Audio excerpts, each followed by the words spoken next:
It was nearly Christmas on the island of Sodor.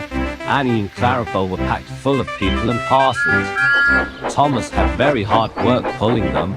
Come on, he puffed to the coaches. The coaches grumbled. We're feeling so full. Oh, come on, puffed Thomas. Where's your festive spirit? Christmas Day is almost here. By the side of the track was a lonely little cottage. Thomas looked at the hill ahead. Can I do it? He puffed to himself. Suddenly, he saw a handkerchief waving from a cottage window. He felt better at once. Oh yes I can, he puffed happily. And he was soon resting in the station. That was Mrs. Kyndley who waved to you, Thomas, said the driver. She has to stay in bed all day. Poor lady, said Thomas. I am sorry for her. The engines have heavy loads at Christmas time, but Thomas and Toby don't mind the hard work when they see Mrs. Kyndley waving from her window. But one day, it began to rain. It rained for days and days. Thomas and Toby didn't like it. Mrs. Kyndley couldn't wave on wet days. But whether she waved or not, they always whistled when they passed the lonely little cottage. But the engines couldn't stay miserable for long. It was Christmas in 3 days, and they were very happy. But Thomas was the most happiest. Come along, he puffed to the coaches. We're coming along, sang Annie and Clarabel as they made their way up the line. Thomas was making good time, but as he drew near the lonely little cottage, his driver noticed something. Hang on, look at that, he exclaimed. Hanging, flapping and bedraggled from the window of Mrs. Kyndley's cottage appeared to be what looked like a red warning flag. Mrs. Kyndley needs help, I expect, said Thomas's driver. Then everything seemed to happen at once. Stop, cried Thomas. There's a landslide on the tracks. The driver put on the brakes and Thomas stopped. Well, Jiminy Christmas, he exclaimed. The guard walked up to Thomas's cab. See if there's a doctor on the train and ask him to come to the cottage, said Thomas's driver. Then walk up to the station and tell him we've stopped. I'm going to the cottage. They found the doctor with Mrs. Kyndley. Mrs. Kyndley was relieved to see them. Oh, it was silly of me to faint, she said. But you did see the red dressing gown out the window. Are you all safe? We've come to thank you, said Thomas's driver. You know what, doctor? There's a landslide in the cutting. Mrs. Kyndley saw it from her window, and she stopped us. She saved our lives. They cleared the line by Christmas Day, and the sun shone as a special train arrived from the junction. First came Toby, then Thomas with Annie and Clarabel, and last, but still very pleased to come, was Henrietta. The engines whistled when they arrived at the lonely little cottage. Happy Christmas, Mrs. Kyndley! The Fat Controller was there, and lots of other people who came to say thank you. They got out of the train and walked up to the cottage. Thomas and Toby wished they could come too. Thomas's driver, fireman and guard all went up to give Mrs. Kyndley some presents, including a new dressing gown since her old one got spoilt in the rain. Mrs. Kyndley was pleased. Oh, you've all been very good to me, she said. Very good indeed. Mrs. Kyndley now lives in Bournemouth, getting better every day. And Thomas and Toby are looking forward to the time when they can welcome her home.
One day, Thomas was dozing at the sheds.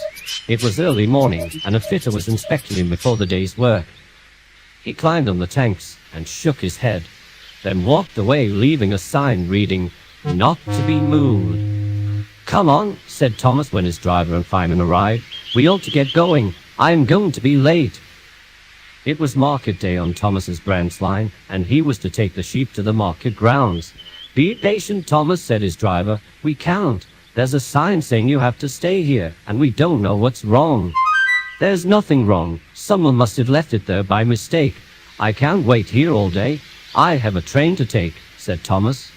The driver looked all around, but couldn't find a problem. So they went to fetch the trucks instead. Thomas had to wait for the sheep to be loaded into the cattle trucks, but he was far too eager to wait. He wheezed some steam as the last sheep was loaded. "Take your time, Thomas. There's no rush," calmed his driver. "We have to be careful not to disturb the sheep." But the signal dropped, and before anyone could check the door was shut, Thomas insisted they got to the market on time, and he left in a fuss. Come on, we can't be late, Thomas puffed. They rattled along the line and into the tunnel. Thomas had to whistle here, but today something very strange happened. "Bust my buffers," he said. "Something is funny about my whistle, but we can't stop to fix it though. The Fat Controller is expecting me to be on time." Bertie the bus was nearby when Thomas reached the next station. "Won't you look at this, Bertie?" boasted Thomas. "I'm in charge of taking the price sheep to market. I bet you're not doing that." "Oh, sorry, got to go. Really useful engines can't wait around, you know." Before Bertie could say anything, Thomas whistled and went on his way. This time it was shrill, like a farmer's whistle. The sheep in the van were confused. The door was not shut right, and some of them barged through and onto the platform. "Stop, Thomas, stop!" cried Bertie, but he was too late. Thomas was already whistling away into the distance. Thomas didn't stop until he reached a red signal close to the market. Some people were standing on the bridge nearby. "Beep, beep, beep," he whistled. "I hope you're all coming to see me at the market. Don't be late. I certainly won't be." Thomas was puffing away before the signal horn even dropped. He didn't realize that as he was whistling, some more sheep scrambled out of the trucks. At last, he bustled cheerfully into the market grounds, where the guard stepped down to check the sheep. Thomas was proud as his journey had gone so smoothly. "It's no wonder the Fat Controller's given me this branch line. He thinks I'm reliable." But he couldn't be proud for long. "Goodness me," cried the guard from the cattle truck. "Where are all the sheep? The door is wide open." "Botheration," groaned Thomas. "We were making such good time too." Thomas let out a sad peep on his whistle. No sooner than this happened, the last sheep hurried out frantically. "Oh, there's your answer," sighed the driver. "The sheep think you're blowing a farmer's whistle, Thomas. You shouldn't have been so impatient to leave this morning. Come on, let's fix your whistle and then get back down the line to herd the sheep." Round the corner, the people on the bridge herded the sheep and led them to their pen, whilst Thomas returned to the station to pick up the rest. This time, he waited for the door to be fastened properly. Just then, Henry arrived. "Hello, Thomas," he remarked. "You can't win the railway with sheep flocking around. They might get hurt. Make sure you're not so careless in future." Thomas sadly agreed and carefully chuffed back to the market grounds, making sure not to rush or bump the trucks. I think he's learned his lesson not to be so impatient now, don't you?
Only a few weeks had passed since Edward helped Gordon up the hill. It had been Edward's first day out in a long time, and almost all of the engines had given Edward their full support. However, two did not. Gordon and 98462 were quite displeased with Edward. 98462 was one of 3 engines brought by the Fat Controller to the railway on trial. He didn't have a name, just a number. 98462 and Gordon had a great deal in common. They were both rude, boastful, pompous, and cocky. However, the engine never seemed to know when enough was enough. "Ha, you finally managed to make it up at the station," cackled 98462 as Edward backed down into the sheds one night. Edward had just returned from his passenger run and was feeling quite proud. "What a useless engine you are, Edward. I am sure we'll be hearing plenty of complaints from the passengers tomorrow. You must have been running late all day." The others gave 98462 a foul look, but Edward just smiled. "Actually, we were right on time, and I am very happy to be useful again," he chuckled. Edward knew that as long as he did not let 98462's words bother him, the engine wouldn't berate him for long. And soon enough, not getting any sort of reaction out of Edward, that big blue bully drifted off to sleep. As Edward was now working regularly on passenger trains, the Fat Controller extended the timetable to run later into the evenings. This now meant Edward, Gordon, and 98462 would be running the passenger service all across the island. Edward had his doubts, but was determined to work his hardest. Fortunately for him, he ran the loop line, so only saw Gordon and 98462 at the big station. The weeks passed. Edward thought his trains were getting heavier and heavier, or he was getting older and older. The other engines noticed this and offered to help. "No thank you," panted Edward. "You have your own trains to manage. We can't upset the Fat Controller's timetable." Little did Edward know, 98462 had heard everything and made a plan. Edward arrived at the big station to collect his first passenger train. When he arrived, he saw there were no coaches. Thomas must have woken up late again, he thought. He was just about to go collect some more when 98462 came hooting and wheezing into the platform with Edward's coaches. "No need to fret," he said snootily. "I will be taking your train today. We mustn't upset the Fat Controller's timetable." He laughed loudly as the guard blew his whistle and set off. Edward was upset, but he thought it best to get on with his work. That evening, Edward was backing into the shed as 98462 was boasting loudly. "We don't need Edward anymore. I have proven I can manage 2 trains at once. Why keep him around when all he does is get in the way?" Thomas, who had been listening, lost patience. "Edward helped build these rails that you run on," he fumed. "Without him, none of us would have a railway to work on." 98462 interjected. "He's a thing of the past. Us bigger tender engines are faster, stronger, and more up-to-date than old iron." Edward finally gave in. He had to take a stand against 98462. The next morning, Edward woke up earlier than usual to collect his coaches and make it to the platform before 98462. The yard was silent, and Edward felt sure he had beaten him. He was almost at the points leading to the main line when he heard a loud "Toot, toot." Edward stopped in awe. "And what do you think you're doing?" fussed 98462. Edward tried to sound brave. "Collecting my coaches for my passenger train," he replied. "I don't think so," 98462 growled. "You are nothing but slow and old. You are going to sit in the shed and wait to be sent away?" Edward's heart sank, but not for long. "And just what do you think you're doing?" said the Fat Controller. 98462 almost jumped. "Collecting my train, sir," he replied, trying to look as innocent as he could. "From what I've just seen, that is not the case at all.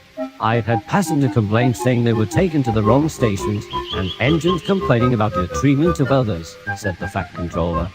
"My engines," he went on, "work hard and help fellow engines. You have done neither of those. Let me remind you I brought you to work here on trial. I can see you are not fit for my railway. You shall go back home to the other railway tonight. For now, I want you to go back to the sheds. 98462 couldn't muster up a response, so he sulked back to the sheds. The Fat Controller turned to Edward. You must understand, Edward, you are one of my engines. You might not think so, but you are not alone on this railway. If you have any troubles, you must come and see me right away. Understand? Edward could see from his warm smile that the Fat Controller was told everything. He looked across the yard and saw Henry and Thomas smiling back. Yes, sir, he replied with enthusiasm. Now you have a train to pull. Then after that, I want you to have a nice long rest, said the Fat Controller. Thank you, sir, smiled Edward. And as he set off, he felt his position on the Fat Controller's railway was secure, and had no more troubles from that day on. Gordon, on the other hand, thought differently. But that's another story.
When Gordon first arrived on the railway, the Fat Controller purchased brand new express coaches for him.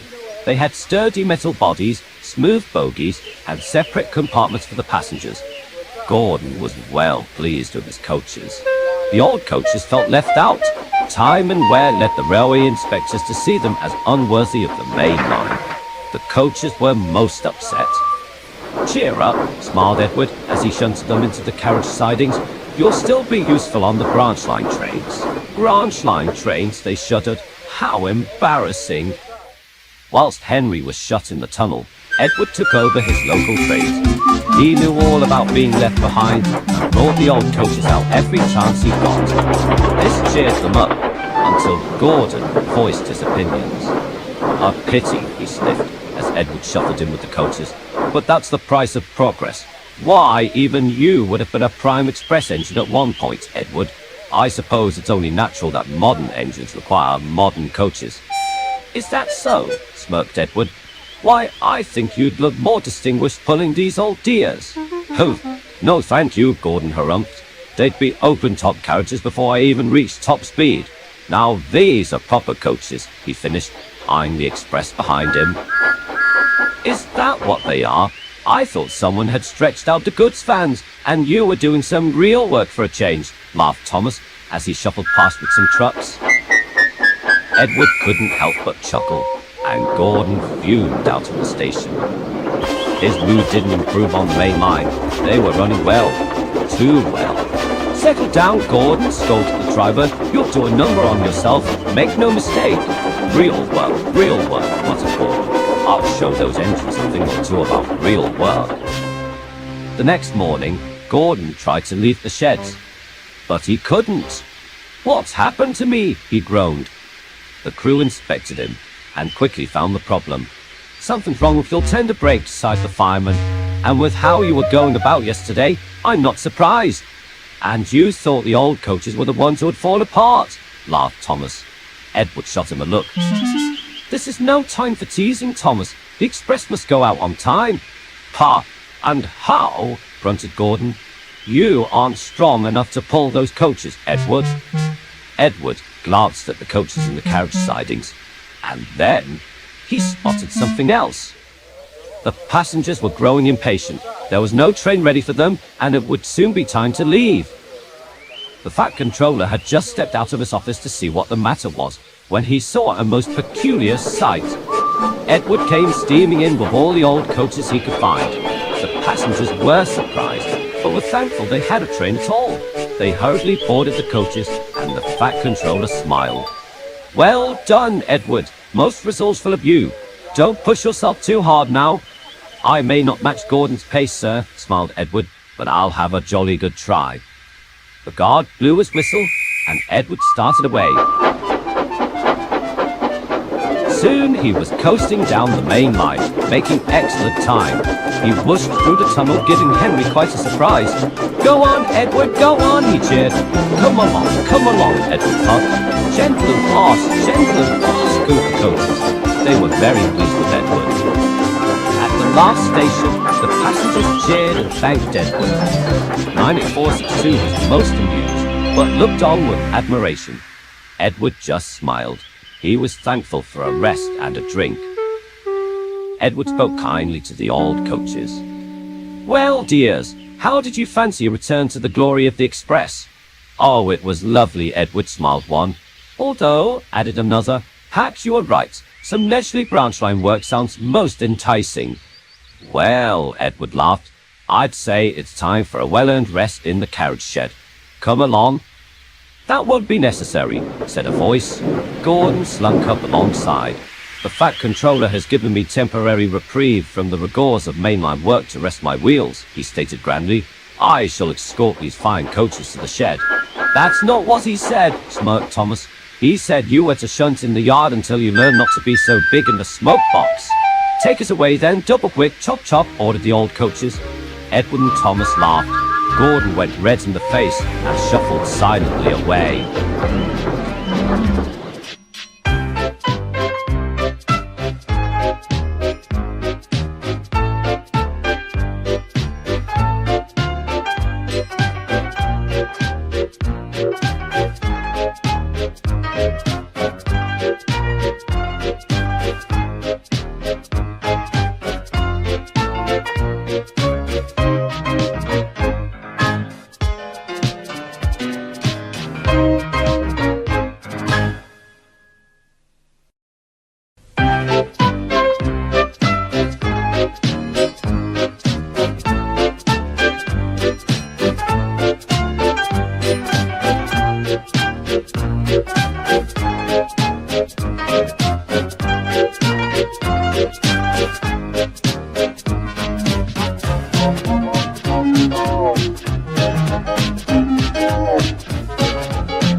Everyone on the island of Sodor knows that wherever Thomas goes, Annie and Clarabel go too. The three friends are inseparable. They love running up and down the branch line, singing songs to each other, and wouldn't trade it for anything. On the main line, change was afoot. The Fat Controller was testing a new stopping service. Rather than changing trains, passengers wishing to travel on the branch lines were designated certain coaches. At the junction, the coaches were uncoupled and added to the branch line train. The passengers enjoyed the convenience. Thomas, meanwhile, enjoyed the attention. "It's only natural the Fat Controller would give me more responsibility," he boasted to Henry one day. "Given how well I run the branch line, I'm surprised he didn't do it sooner." "You do know he's running the same service on Edward's branch line, don't you?" asked Henry. Thomas wasn't listening. He coupled his coaches to Annie and Clarabel and hurried away. "Do come along, we shan't be late. Do come along, we shan't be late," he sang. We're coming along, Annie and Clarabel answered. The other coaches remembered Thomas from his days as a shunter at the big station. Soon they were telling him about their journeys along the main line. Annie and Clarabel wanted to sing more songs, but Thomas was too enthralled in the other coaches to notice. Later, Thomas shunted the coaches to the carriage shed, then stopped for a rest. As he slept, Annie and Clarabel conversed. "Why don't we have any stories to tell?" Annie wondered. "We do," replied Clarabel. "Only, they're all about Thomas. Going fishing, losing our guard," Annie added. "Racing Bertie," finished Clarabel. "Wonderful stories, mind you, but we were merely along for the ride," Annie sighed. "It would be nice to go on the main line again," smiled Clarabel. Who knows what we'd see nowadays? At that moment, Thomas awoke. So I'm not good enough anymore? Is that it? What nonsense. You're not fit for the main line nowadays. Annie was meant to tell Clarabel they weren't fit for the main line anymore, but Thomas's words infuriated her. We're quite fit, thank you. Besides, it would be nice to go with the other engines. Perhaps they won't ignore us. Thomas was shocked. Well, fine, he huffed. I'll just take other coaches. And that was how it was. The next day, Annie and Clarabel were added to James's stopping service, and Thomas used 2 of the old coaches. They said nothing to each other as they left the junction. At first, things went well. Thomas felt pleased. Do come along, we shan't be late, he sang. Do come along, we won't be late, grumbled the first coach. If you focus on the line and stop that wretched singing. The second coach muttered in agreement. Thomas was speechless. As they approached Terrence's field, Thomas whistled gaily to the tractor. Not long after, Bertie rolled past. Thomas whistled again. For goodness sake, grumbled the first coach. How many whistle boards are there on this branch line? I was only saying hello, Thomas cried. No time for those sorts of pleasantries on the main line, retorted the second coach. Not when there's a timetable to keep to. Thomas's heart sank. This wasn't what he'd expected at all. He was miserable for the rest of the day. He didn't want to admit it, but he missed Annie and Clarabel dreadfully. At the end of the day, Thomas was at the junction with his last train. He was having a drink and feeling quite down when Henry fussed in. Well, Thomas, he fumed, you wanted more responsibility. Be a responsible engine and take these coaches back. Thomas looked up. At the rear of Henry's train, what, Annie and Clarabel? Silly things haven't stopped singing all day. Do come along or you'll be late. I've been on time all day, thank you. Thomas couldn't help but laugh. At once, he coupled the old coaches to Henry's train and took Annie and Clarabel away. Henry huffed off indignantly. I'm sorry, you two, said Thomas sadly. I shouldn't have been so rude. My day has been dreadful, interrupted Annie sadly. Ours too. We missed you dearly, added Clarabel. Those mainline engines treated us awfully. Some adventure that was. Disgraceful, huffed Thomas. They should have been so lucky to have you on their trains. The 3 friends stopped. Then they laughed. It was good to be together again. Thomas still takes other coaches along his branch line, but Annie and Clarabel stick close behind him. They still bicker as good friends do from time to time. But from that day on, however, there was no more talk of leaving for the main line. Annie and Clarabel concluded that the only story they wanted to tell was that of their peaceful little branch line.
Annie and Clarabel were 2 coaches on Thomas's branch line. They had 4 small wheels and were made of wood. They were very old and only suited for small passenger trains, but they didn't mind at all. Gordon never touched coaches like Annie and Clarabel. He always pulled large express coaches, long enough to carry several passengers across the whole main line. He was always gentle with the coaches too, and never treated them roughly. Coaches have important roles on the railway, he would say. They deserve much care and respect. One day, the fat controller had brought some new express coaches. They were modern and had shiny new paint. Gordon was excited when he heard the news. After their first run, the coaches were pushed to the sidings, where Annie and Clarabel were resting. "Oh, disgusting," shuddered the coaches. "They still have old things like you around." "I beg your pardon," snapped Annie. "We're still around because we're still reliable," added Clarabel. The express coaches burst out laughing. "The only thing you're reliable at is spoiling our images. Your kind should have been gone years ago. We are more up to date and don't approve of such filth." Annie and Clarabel were deeply offended. The next morning, Thomas arrived to pick up his coaches. He could see how unhappy they were. "What's wrong?" he asked. "It's those new express coaches." And they explained what they said. Thomas was furious. At the station, Gordon and Thomas were waiting to leave. Gordon was the first to go. As he puffed away, the brake coach sniffed at Thomas's train. "Goodbye, antiques," it said. Now Thomas, Annie and Clarabel were even more cross. Later that day, Thomas was at the junction, but as he tried to leave, the train felt heavier than usual, and there was an awful screeching sound. "What's the matter now?" groaned Thomas. The guard ran up. Clarabel's brakes are locked in place. They've been feeling stiff all day, but now they're well and truly stuck. Clarabel was upset. "Never mind," sighed Thomas. "It's not your fault." Clarabel was left in a siding on a truck, and Thomas had to use another coach for the rest of the day.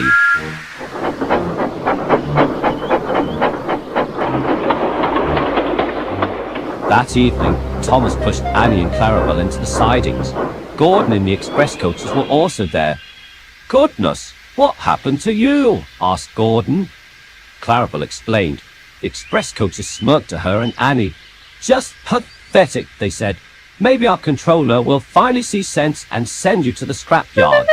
Thomas went red with anger and was about to reply when, "How dare you?" fumed Gordon. Everyone was surprised. "How dare you say such disgraceful things to such two reliable assets?" "Reliable assets," spluttered the coaches. "Look at them. They're rotten, dirty, and—" "They still have a place on this railway," interrupted Gordon. "They are the perfect coaches for branch lines like Thomas's, and they have proven to still be comfortable for passengers. That's why they're still here. You lot have a place too, but with such behavior, perhaps you're not fit to have it." The express coaches were stunned and fell into silence. Thomas was speechless, but Annie and Clarabel beamed at the big engine. "Thank you, Gordon," they said. "You certainly put them in their place." "Think nothing of it," smiled Gordon. "You coaches will always be useful here, and are just fine the way you are." "Yes, indeed," agreed Thomas. The two engines then puffed away, and from that day onwards, Annie and Clarabel had great respect for Gordon, the big engine.